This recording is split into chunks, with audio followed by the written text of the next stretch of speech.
Welcome, everyone. My name is Aaron Houghton. I'm the creator of Founders First, where founders thrive. And as you all know, at Founders First, we are intensely focused on mental health for founders and entrepreneurs and what we can learn from high performers that help us develop the resilience that makes us stronger, happier, and to be more successful. Today, we have with us a definite high performer, three-time author, attorney, and former mayor of Charlottesville, Virginia, Michael Signer. We're excited to have Mike with us, both as a community member and as our guest for today's forum about resilience in challenging times. And this is just an incredible story. I'm so excited to share this conversation with you, Mike. And so thank you so much for being here. Thanks for having me. I really appreciate it. So our guests who are joining us on this call understand how this discussion will generally go. I'll ask Mike a couple of questions about his experience and what we can all learn from it.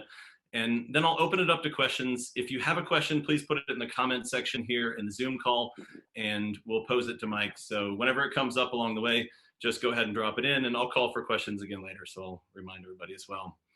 So first, I want to tell you a little bit about Mike Signer and why we're so excited to have him here. So Mike's an attorney, a PhD, and the former mayor of Charlottesville, Virginia. He speaks regularly on issues of extremism in society and has written for New York Times, the Washington Post, the Atlantic, and Time, and has appeared on Meet the Press, Face the Nation, the Rachel Maddow Show, NPR's Morning Edition, and other shows as well.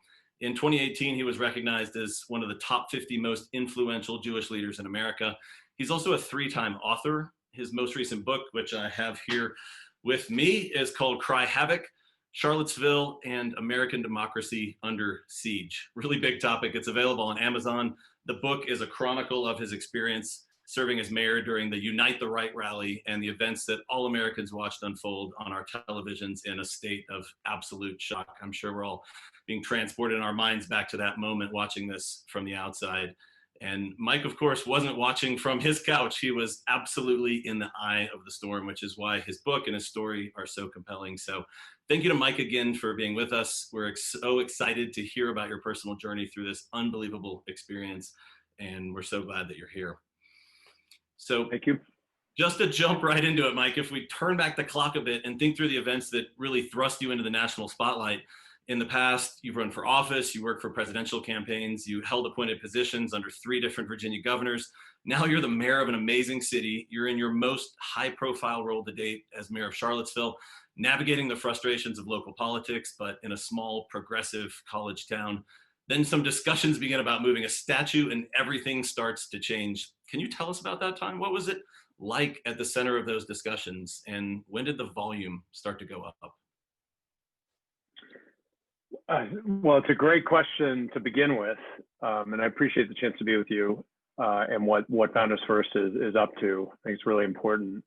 So Charlottesville is really unusual because of all, towns of about 50,000 people, which it is, it has a outsized reputation and it gets way more media attention than a lot of other towns of its size. And this goes back, it's either a problem or a solution, depending on how you approach it, that goes back decades. Monticello is there, the University of Virginia. A lot of people in the media establishment know a lot more about Charlottesville than, say, Chapel Hill, or other Athens, Georgia. I don't know. They just have a connection to it. It's a big wedding center in the country, so a lot more people have been through Charlottesville. I do talks, all around the country, and a lot of time I'll begin by saying how many people have been here to Charlottesville, and people almost frequently a majority of the room will raise their hands because just a lot of people know about it, which meant that as these events started beginning, they got a lot more attention than you would have expected if they had happened in some other city. That creates an issue because in my position as mayor, and we have a council manager form of government in Charlottesville with a mayor as the chair of the board, kind of like in a corporation. Mayor is the chair of the governing board. The actual operational executive management is provided by a full-time city manager. So the mayor and the city councilors are part-time, ceremonial in part, making policy in part, passing budgets, but the day-to-day decisions are done by the CEO of the government, the city manager. That's in place in 50% of American cities. So in my job as kind of the figurehead of the city, one who did have policymaking decisions, and that becomes really important as the successive white nationalist events happened.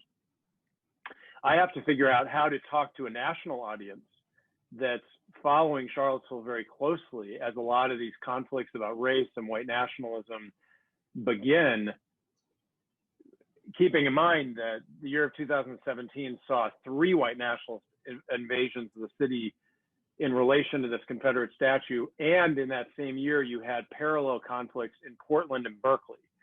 So the whole country is watching as these cities are roiled basically by conflict in a precursor to what's happening this year. We've seen 10 times as many American cities have intense levels of conflict. So I had to figure out how to stand for the city, represent, speak, answer questions, repudiate hatred and extremism as was coming here, be a Jewish public official, which is a whole other piece, ball of wax, but then also do a lot of the internal governance decisions where it came to how were the city councilors relating to the city manager and the police chief and the citizenry and protest groups. And some of that was behind the scenes. And I only really talked about it for the first time in this book because it was almost impossible to talk about some of these details at the time.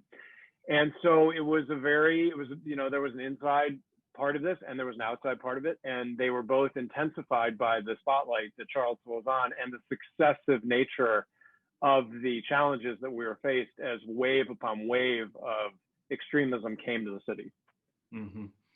And as I was reading in your book, as you're preparing, there was advance notice that this rally was coming, right? You have not hours or days, right? There was weeks. Was it weeks? Months. Yeah. Months even. Yeah. And I saw there was some coordination, discussion about where this would be hosted. And there was, all those layers seem to be involved in that discussion, right? So city manager has an opinion, maybe the governor has an opinion. Everybody seemed to have an opinion on this. Did you feel like you were a dissenting voice from the strategy that was out there? Yeah.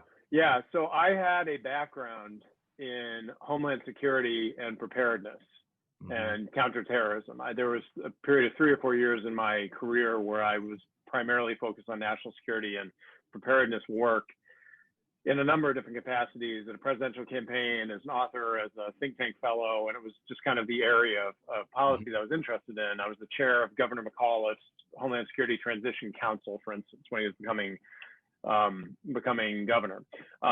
So I took a special interest in this. It ran somewhat counter to the primarily ceremonial and policymaking nature of my job, but you also had a real a fluid, evolving problem, which was we had failures happening with our operational staff that decreased the confidence that the elected officials had in their ability to handle basically these problems with a freight train coming at us. So the best example of that was when the Ku Klux Klan came to the city. This was the second of the events. There was a standoff that occurred after they left between the police and anti-fascist protesters, where the police ended up using tear gas against the protesters. And that enraged the protesters. It seemed unjustified. There was a story that they gave about how the protesters had provoked it, which I was told, and I shared that story with the public. Months later, it turned out that it wasn't true. We needed the police to provide an accounting to the public about why it was tear gas used. They said that they would, but they didn't. And then right after that happened, it was 5 weeks between then and when the Unite the Right rally was going to happen. All of this increased by tenfold. The attention on both the left and the right that the Unite the Right rally was going to get because of the conflict around this. So you had multiple levels of dysfunction happening and disagreement between inside the government and outside the government. And we ended up basically, I ended up leading an incredibly risky effort from the elected officials to overrule the triad of the city manager, the police chief, and the city attorney, who were kind of hell-bent on sticking with the city strategy of handling the rally in downtown Charlottesville where the Robert E. Lee statue is. First Amendment law frowns on moving a free speech event, even with hate speech, which is not illegal at all. And there was a lot of public confusion around these issues. They want you to have your speech next to the object that the speech is about, and this Confederate statue is in the most dangerous area of Charlottesville to have conflicting groups. Mm-hmm. We wanted to get it out of downtown Charlottesville to this area where there are these football fields.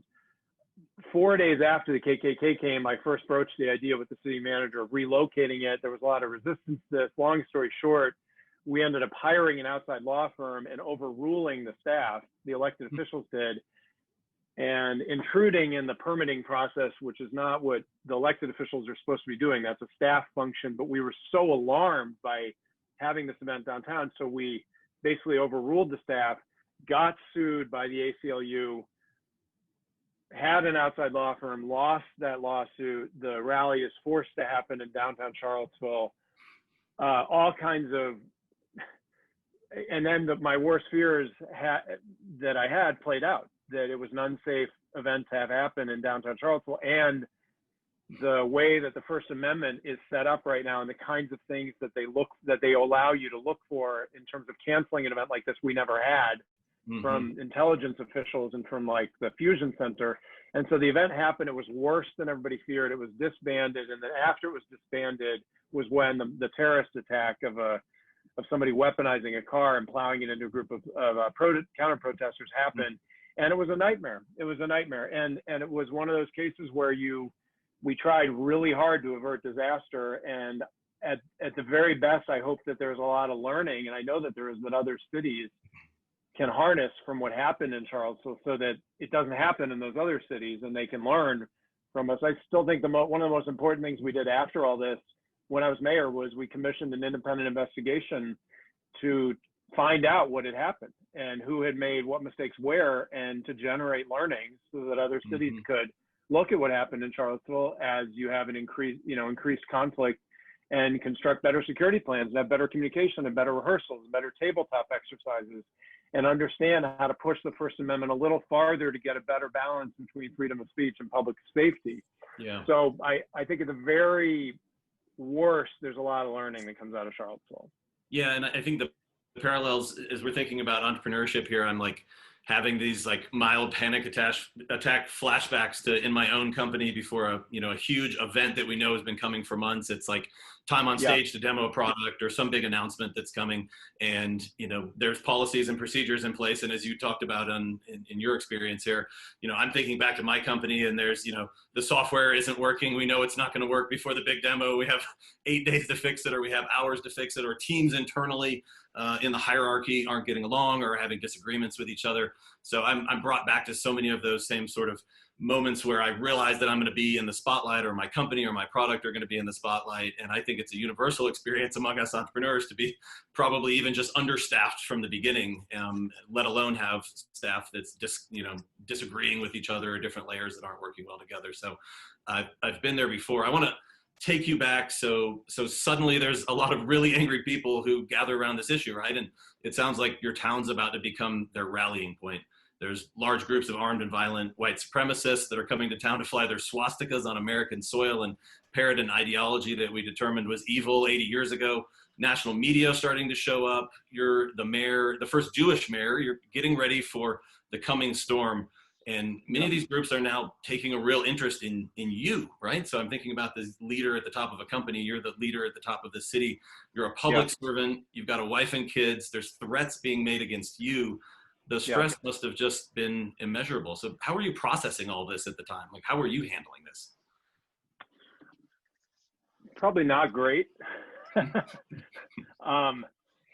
talk in the book, the book was a way to process and try and put together events afterward, because, and I think there are incredible parallels between the position of any executive especially in a startup, with any number of exogenous events that create threats to you. Mm-hmm.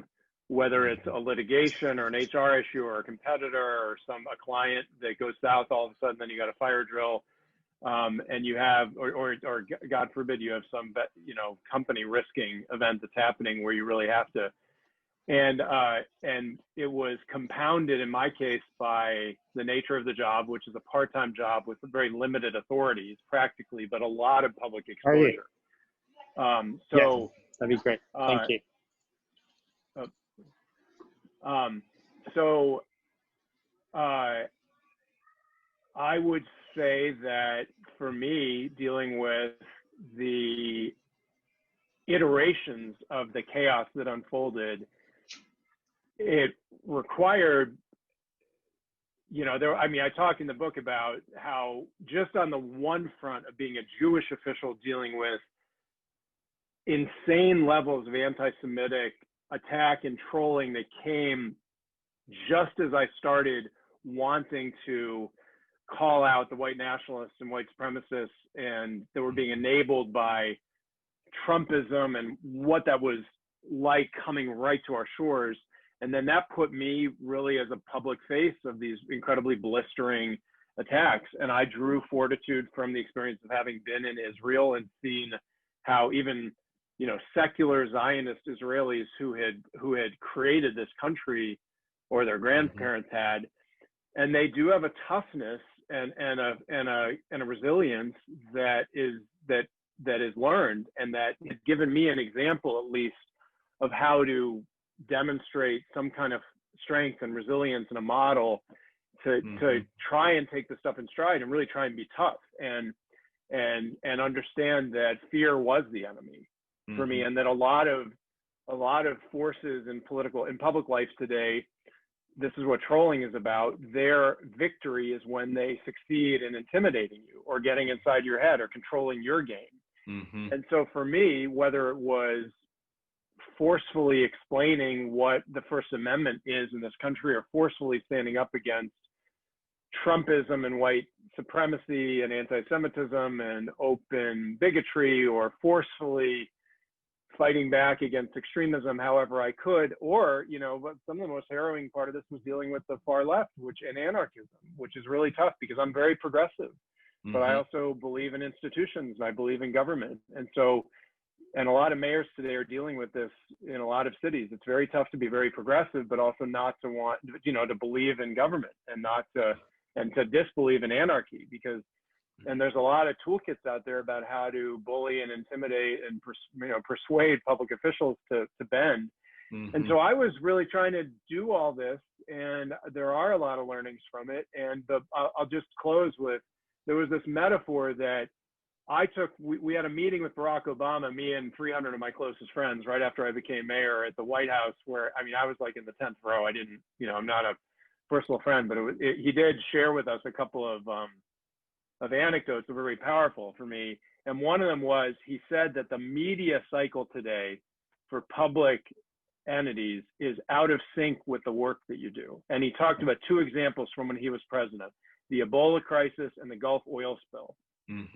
And he said his administration was successful in implementing plans to deal with both of those crises, but they both took months and years and staff work and science and implementing the right bureaucracy and programs that were out of sync with, some MSNBC story that wanted to make is the Gulf oil spill. We're showing live footage of the plume. Has it been solved this minute or the next? And really, that's going to be solved in the right way over a period of time.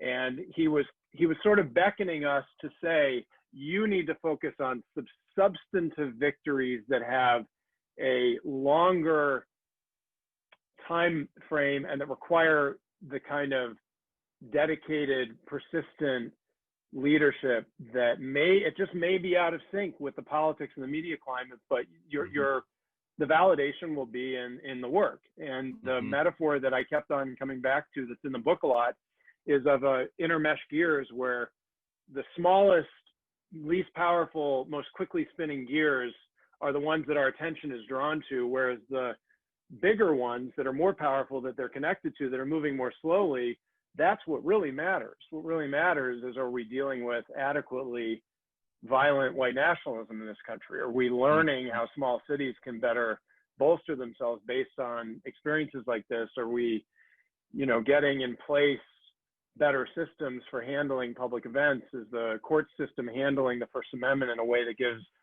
local governments better tools to create public safety. So that's that, you know, and did we make the right calls? And there were a lot of mistakes, but there were some things that we did right. And I think we needed to focus on, I still need to focus on the long game. Yeah, so many of us see that as entrepreneurs when we're running a small, lean organization, team of 5, something like that. You know, it always feels like things are moving so quickly. And I've experienced that in my own journey. My biggest company had 350 full-time employees. And, you know, it felt like we were only in that big slow gear at that point, right? Where, you know, my, you know, purview from chairman of the board of directors was so different than what it was as literally a software developer building the first version of our product as one of the founders. It felt like nothing was moving. What are there any tips you have for when you're in those slow periods of time, but you're doing the really big hard work, the foundational work that will build the future? Is it like, are there tips for how to know that we're on the right track with that, or to be able to focus on those big things? Because to your point, I guess before, it's hard to get the media to focus on the hard work happening in the back room. It's very hard. Right? Yeah. You know, I mean, I guess I would work backward from what's the worst case scenario. The worst case scenario is someone who sees these as infinity problems where the only solution is infinity, and you have to be on 20 hours a day at a tempo of 110%, and each and every problem is a fire drill at an intensity of 10. And you utterly lose perspective and you lose effectiveness, right? And that would be the opposite of the gear metaphor. I can talk candidly about some things I think were very successful and that I'm very proud of that happened. I, in the book, am very honest about a whole host of areas where I felt like there were mistakes, or I just wasn't able to succeed because of the nature of the problems. And I'm not sure how many other public officials could succeed. And you're seeing a lot of cities ablaze right now with tons of conflict in the streets, and mayors, lots of whom I know, are having to just wade their way through the gray area. So it's not like there is some, you know, a lot of scenarios, and I know this in corporate life too, in these valleys you go through, the fallacy is that there's going to be there's white hats and black hats, and there's going to be a hero and a villain at the end of the day, and that your victory will be clean. And I talk about in the book, a lot more of the time your victory is like a slog up the field where you're getting 1 or 2 yard runs, and you're gonna get a couple points, but it's not cinematic, or at least that portion of it might not be cinematic. So I still am living within that reality of what the Havoc of Charlottesville was.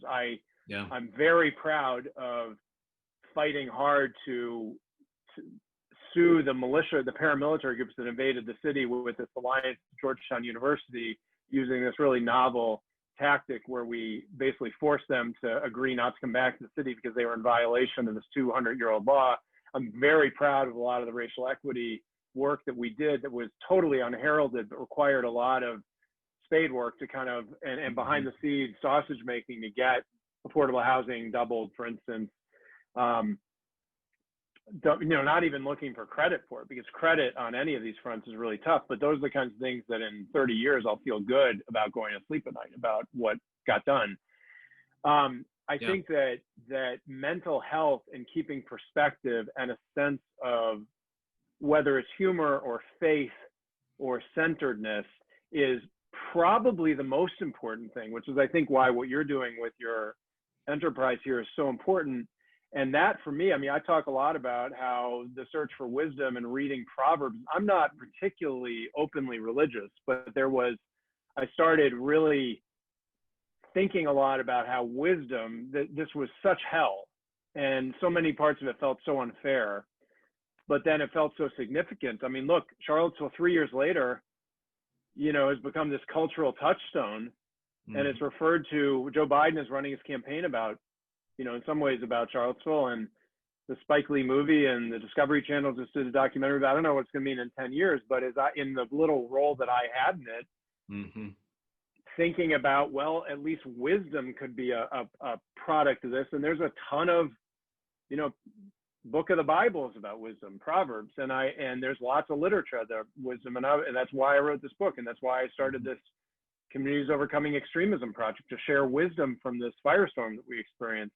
And that really, for me personally, became a touchstone, that there was something productive to come out of this kind of hellscape, of extremism in the country. And I still believe that. I mean, look, we're having this conversation now. I've had 3 calls this week and webinars, and talked to 5 or 6 mayors the last month looking for insight from Charlottesville. And I think that there's tremendous wisdom to be had as our democracy figures out how to get a better footing against these incredibly dangerous threats.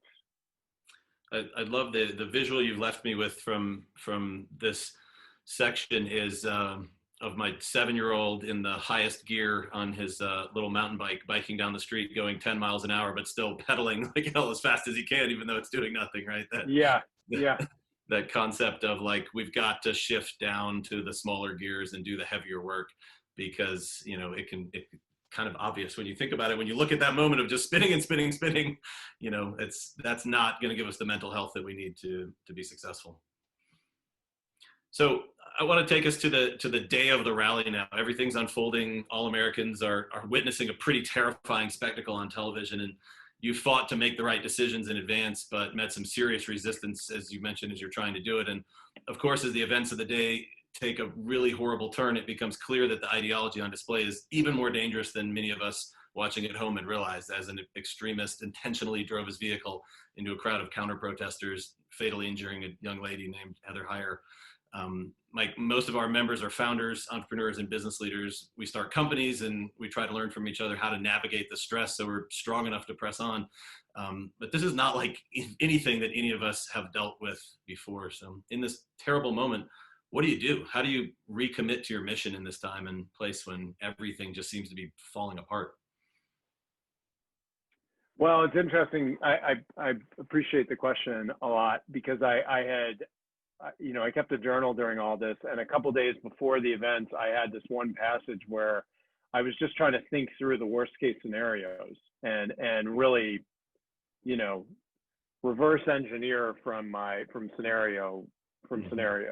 And this is like why you do tabletop exercises, for instance, and which we did not do. And that was one of the failings, I think, at the operational level that other cities need to learn from. And everything I feared happened. I was worried about riots. I was worried about these brush fires opening up around the city after this thing was disbanded, because then you would cross over the First Amendment line if it became what's called an unlawful assembly. That's what happened. We did not get adequate intelligence from the federal and state government about the level of paramilitary activity that was going to happen, because it was hidden, and they planned and plotted behind secret gaming platforms. So that was like a shock, seeing that these were paramilitary organizations that were really like militias. So as I digested all this, and the prior night, we had tried so hard to get the rally relocated, like I talked about before, and we got the court decision at about 8:30 at night on Friday night that we had lost in federal court. So then this thing was, and then that was right before we got the news that this neo-Nazi rally with tiki torches at the grounds of the University of Virginia happened soon after that. So I was, we're just digesting and then you have international media has descended upon the town. So you've got satellite trucks everywhere, and you really have the sense that you're in the eye of a firestorm. How did I deal with it? I tried to, my hair was on fire about this all the way through. I was trying to get into the center of decision-making as urgently as I could, because it felt so important to me that the entire leadership of the organization be aligned. And that didn't happen. They wanted elected officials, political officials, not to be near where the operational decision was making, because they didn't trust what was happening with the politicians. I write about that a lot in the book, because that's something that other entities need to learn from. I think when the full scope of the crisis emerged, and we had the terrorist attack happen, then we do a press conference to the world, me and the governor and a couple other of the leadership. where I went is still where I am today, which was drawing on 20 years of work that I'd done personally about democratic resilience and trying to think about this horrific event that had happened in the context of whether American democracy could succeed in moving on an upward track through these kinds of stress tests. And that was not like by any means a Pollyannish take on it by me. It was, for me, the call that I had as a leader of the city was to say, what just happened was unspeakable and was the worst kind of intentional malicious mayhem that we could have experienced.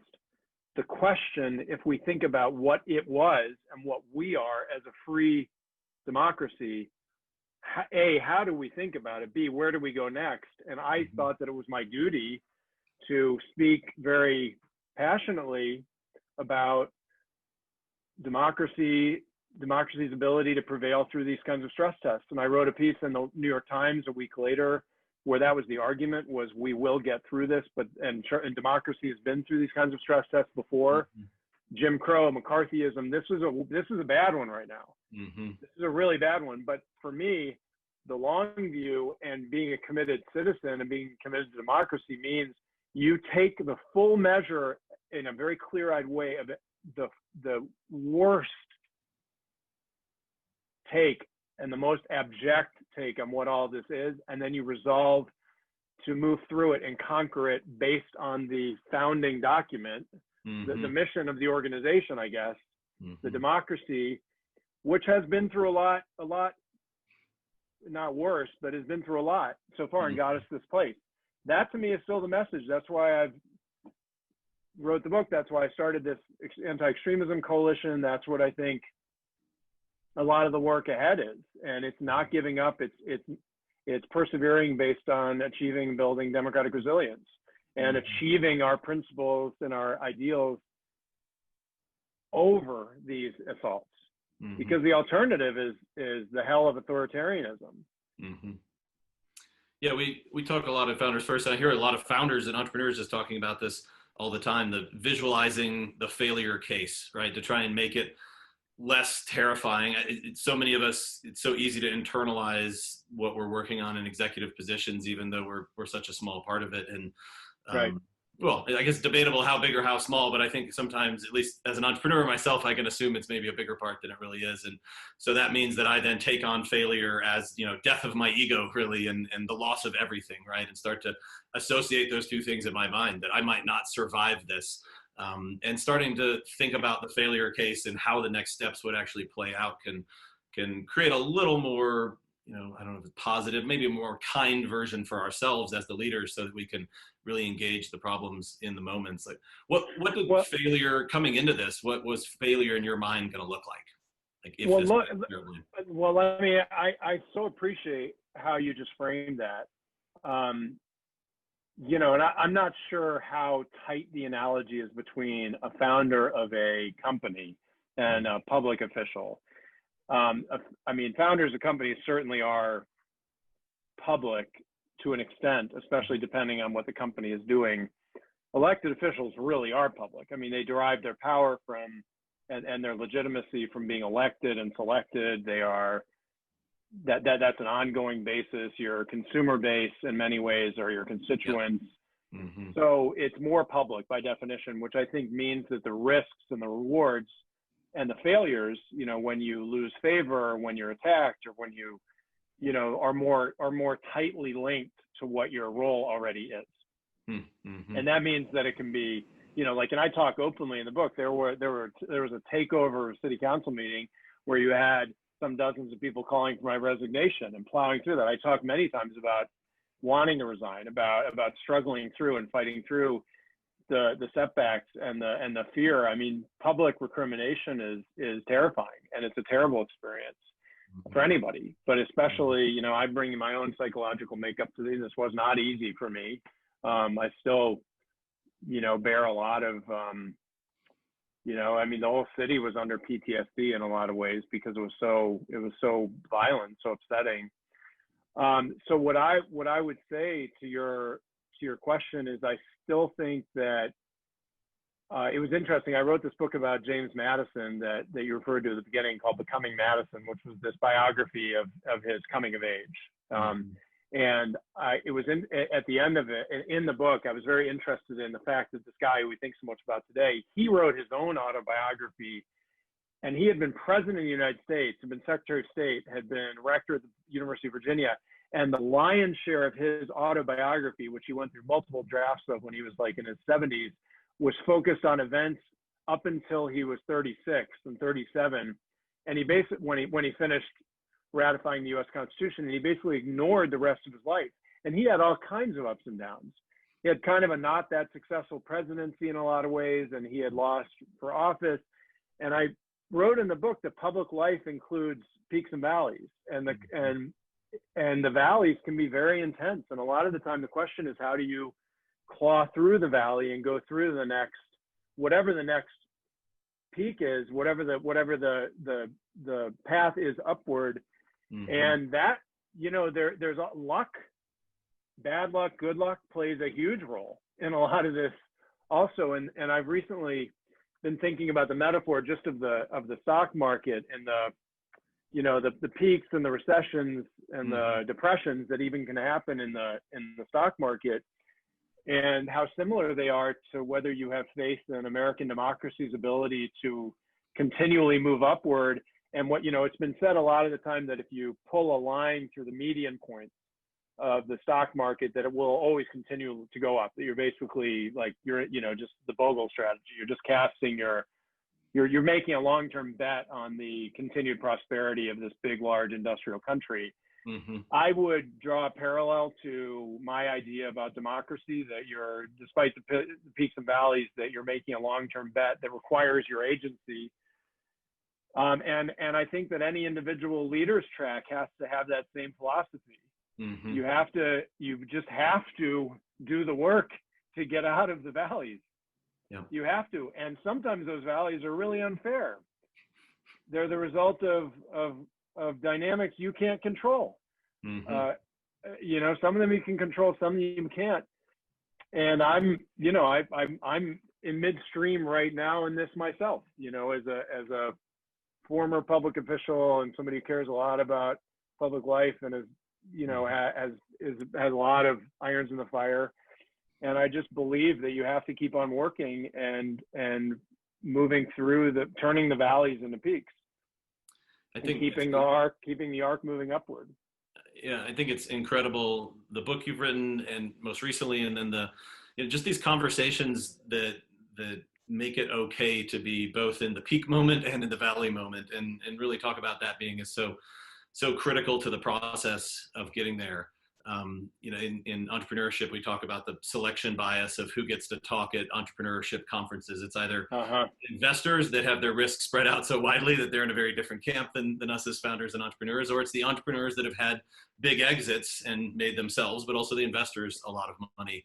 And so it's easy to look at all those stories and say, man, there's a way to make this work where it's just up, up, up, and up, and you never have a bad day, right? And that's the story that can kind of. And I think that's a huge mistake. I think that we are eliding a massive part of experience that, if anything, probably has the most valuable education in it. I say this at the very beginning of the book. I'm like, a lot of these political memoirs or accounts they're Hollywoodized, so they're sanitized, so they're like a Hallmark, or they're a cinematic. And cinema has a problem. I mean, when you're trying to recreate reality so that it fits, there's a hero and a villain and three acts. That's not what life is. And success happens, and real battles happen in real life, and the fog of war is real, and the gray areas are real. So I think that I'm trying to provide some contributions by actually talking candidly about what it is like in a city in havoc, and sharing those lessons. And I was telling you, I'm talking to so many other leaders now right now, I was on a call last week with 25 other mayors. What's happening right now in a lot of American cities is a level of conflict and chaos that just has no easy answers. There are no easy answers. Everybody is going to be slogging through, and they're going to slog through with the counsel and insights from others who have slogged through. Yeah. Yeah, I want to read a quote that we pulled out that is about this from Cry Havoc that I love, and then I want to ask a question around this exact point of how do we move on and put it back together. So the quote is, "We like to think of leadership in Hollywood terms: the successful IPO, scoring a touchdown, passing a bill, winning great cheers. But more often than not, it's a gritty slog up the field, battered from all sides with a concussion or two along the way. That's what real leadership is. And we need to understand it better." And this just perfectly aligns with the experience, I think, of so many founders in our community. What we focus on at Founders First is those concussions or two along the way, right? How do we make it hurt less? But maybe more importantly, how do we recover more quickly? Let's not be blind to the fact that there are going to be these concussions along the way. So maybe the skill is recovering and handling them as opposed to ignoring and hoping that they don't happen. So look, I so appreciate the whole thesis you're saying. There is a big idea at work in the book that's a much bigger idea, like in my own life philosophy, and a lot of what I've drawn from a lot of mentors that I've had and family members, which is that agony can be the engine of progress. And it's an idea that's in Greek tragedy. The word agon is in Greek tragedy. And they believed that this kind of agonizing conflict was the necessary means for the energy of the drama to move forward.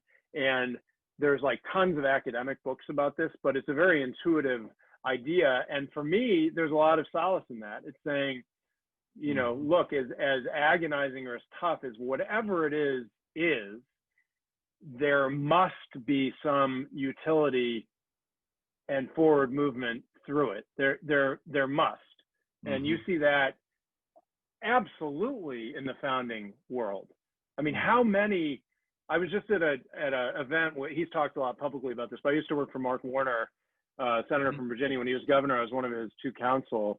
And he just told the story at an event I was with him a couple of days ago. He had two abject failures when he was just getting started out before he got in the cell phone business and started Nextel with the cell phone bandwidth giveaway. He had like a real estate business that failed, and then he had another, I forget what the other one was, failed. He was kind of like living primarily out of his car, crashing on people's couches. But those failures, everything they taught him about himself, about resilience, about what didn't work and then what must work, that was necessary to his third successful venture. He couldn't have had the third venture if he didn't have those failures. So it's necessary. The bad experience, the agony is necessary to the progress. That's my belief about American democracy. We wouldn't have as robust ideas as we do about freedom of thinking if we didn't go through McCarthyism. We wouldn't care nearly as much about racial equity if we hadn't have been through Jim Crow.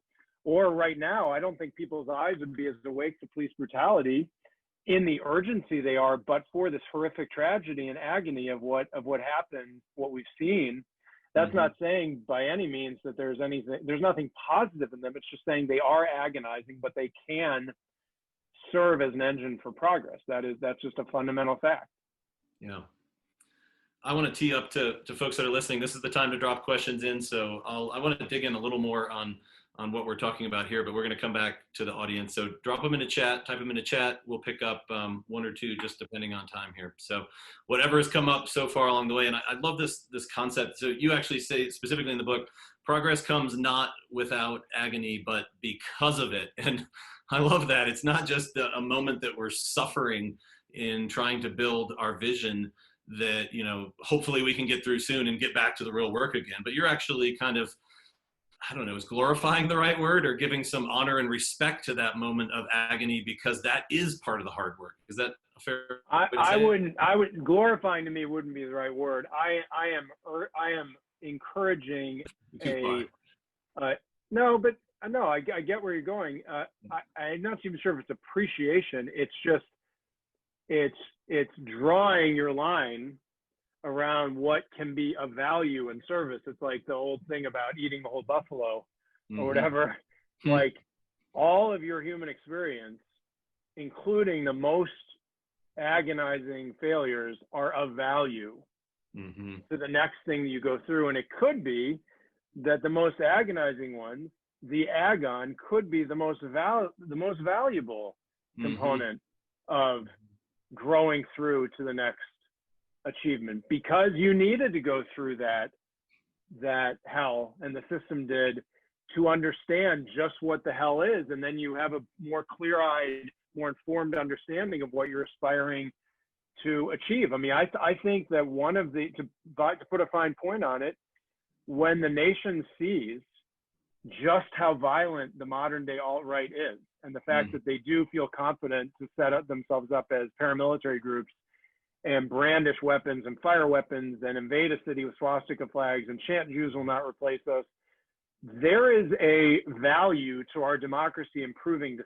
see that on camera and have that revealed and say, this is what Make America Great meant, because there were MAGA caps, and this is what uniting the right means. That means the nation gets to wake up, take the measure of this reality, of this trauma, and do with it what it will. And a lot of change has come out of that reveal. So to me, there's value in seeing how violent that was. It was awful. I wouldn't wish it on my worst enemy, but there still is some utility to it. And you'd be doing a disservice if you just closed your eyes to it, ignored it, painted a happy face on it, did something else like that. Yeah, if I look back on my own entrepreneurial experience, building 11 companies over 20 years, having one big exit and a couple of average, maybe got my money back at best, didn't get my time back, and then a bunch of, flaming failures. It's those moments. It's both the skill of figuring out how to not fall so far I can't get back up again, right? So some of that's in strategy of designing the risk I'm going to take, and I think the rest of that is in just being able to personally, mentally, psychologically handle the pain of those agonizing moments as it goes down, so that I can then rebuild, put the ship back together, and try and go sail on the next adventure. And it's certainly in the entrepreneurship world, I think the investors think about it right in terms of building big portfolios of 12 to 20 companies so that we make sure we have one successful one. And the way that so many entrepreneurs do it wrong is we always assume that the thing we're working on now is going to be the billion-dollar company. We kind of have to, but having a little bit of honesty behind that, this may be the really tough learning experience company that is the reason why I'll be able to build the next Nextel or the next big company later. Well, and I think even, I put on my other hat, I'm an executive and the general counsel of a 500-person digital design firm, and that's my day job, and it is today. And the way in which we have dealt with COVID and with what it did, we lost 20% of our revenue in the first 2 weeks after March started happening. It was existential.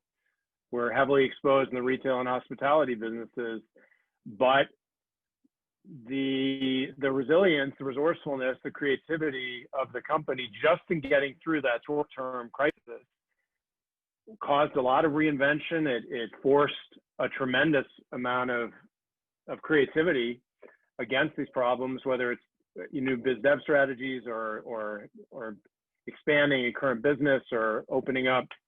Like we had a scoreboard of us versus COVID, and and the company has prevailed, and it was frightening as hell. And it was similar in some ways to what I dealt with as the mayor of Charlottesville. It's been similar to some other things that other leadership positions I've been in. But I think that, sometimes, it's not even like trying to, the fantasy of going public. It's like on my path through these series of events and these alliances that are going to happen as we become the company who's going to go public. Even at those ladders, you're going to have setbacks, right?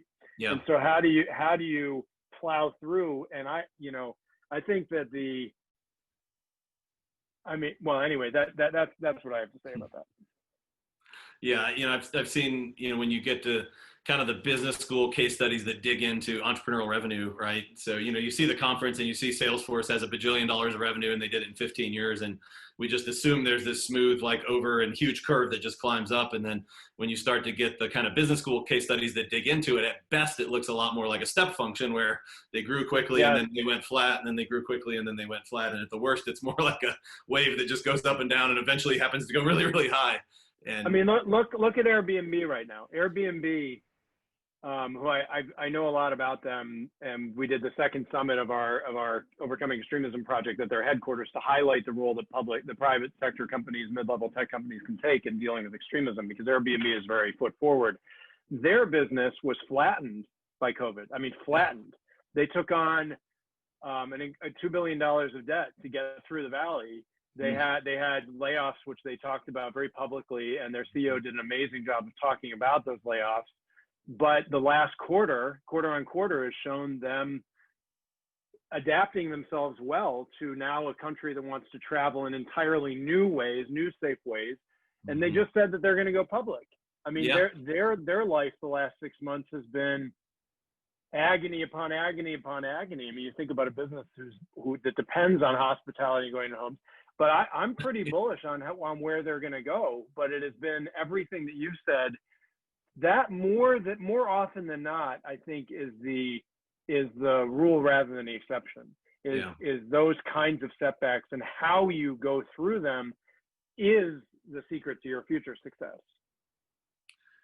I've got a question from Charles Douthat here, and if I'm connecting all the stars and triangulating them correctly, I believe that you and Charles and Dan worked on the Edwards campaign together about it's good to hear from you. 12 years ago.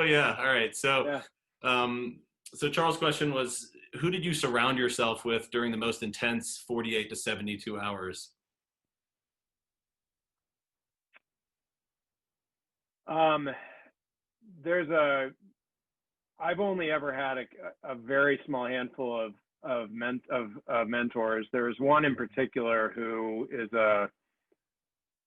I won't go more into it, but just saying he's a former very senior elected official I also have a very close, warm relationship with and a lot of trust. And I rely on this person, and did then for the kind of very compressed, very unalarmist, but also very real feedback. My wife was incredibly important to me. She and I have done a lot of, and she's also literally a media expert and a national security expert, and was a professor at UVA at this time. And so she was hand in glove with me, and it was a very stressful time for both of us and for her, because she's also she's thinking about lots of other things, like, our kids. I mean, I was thinking about our kids, but she was thinking about them and her mom's way. And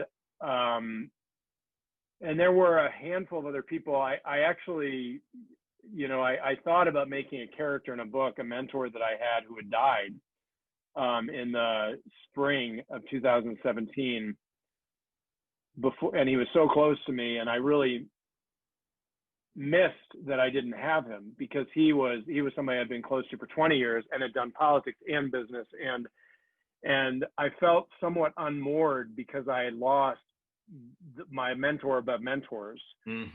Literally lost him, and I wanted to write that into the book. If the book had taken the turn and become a memoir rather than a first-person account, we thought it was better as this kind of account and study. I would have. I actually had a prior version where there was a sort of motif of Paul, and the book is dedicated to him. And I felt very lost without having the kind of guidance I would have gotten from him when the fire was most intense. And there's a senior business, a CEO who runs a big business, who is another mentor of mine, who actually I talk to pretty frequently for a hard take on challenges that I have and management decisions. So I had a small circle that I would go to. Yeah, that's incredible. I think it really underscores this importance of having a team, right? And one of the three that you called out here, just off the top of your head from this experience, was a spouse, family member, essentially someone close personally, but then two people, one in business, one on the politics side, that served as mentors. And I think that's incredible. And I think very consistent with my experience, crisis, the value of somebody who isn't currently in the crisis with me, the value of Oh, that yeah. outside perspective and counsel I couldn't agree can be more. incredible. Well, I think this is a great way to wrap it up today. So Mike, thank you so much for your time. Thanks for sharing this amazing Thanks, Aaron. story. I appreciate I it. recommend everyone check out Cry Havoc, and we're so grateful for your time and your openness today. So thank you. You too, and thanks everybody. Good luck with Founders First.